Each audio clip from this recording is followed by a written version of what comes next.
I don't think people are used to it. Like, I don't think we've ever had such a restaurant. Well, yeah, it's a Caribbean theme, and growing up in the islands, we kind of cook a little bit different than we do in America. So we decided to kind of blend it too. We grew up in the islands cooking, and 30 years ago when I got to Cleveland, that was my first job. My apprenticeship was with the tavern, James Tavern, which was, my uncle was there working. Could you tell me a little bit about your background? I'm going to ask you the same questions that I asked him, but your background in cooking and in coming to America? Well, my background, I came to this country in 1991 as a junior high school. So I got into the restaurant business around 92. I was still in high school when my first job.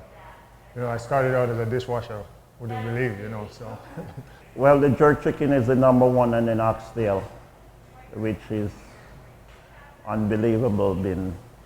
Like, I didn't realize it would do as well as it does here. Because you say oxtail, not most Americans don't know. Most Americans don't know what oxtail is.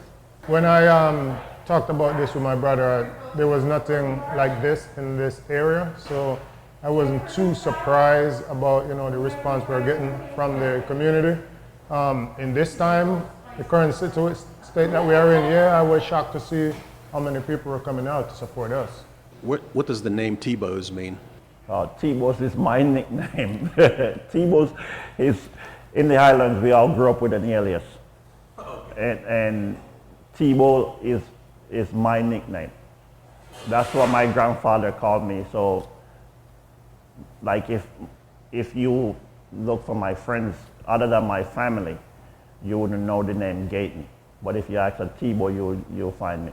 Anybody will find me. Most of our employees, I think this is their first experience with the Caribbean theme. Luckily, we have a couple guys that's from the Caribbean, younger guys, so it's not as in the back, it's not as difficult, teaching them, but and our staff up front have been catching on very quickly, so they are able to explain what we are doing and the food that we're cooking to the customer. So it was a little challenging at start, but it's getting better, way better as things goes. Do you have any plans for the future to, I don't know, expand? Looks like you got a lot of room that you could. Yeah, this was the start, and business will always dictate what the future holds. As long as we do well, we're planning, and again, we have to plan for the future.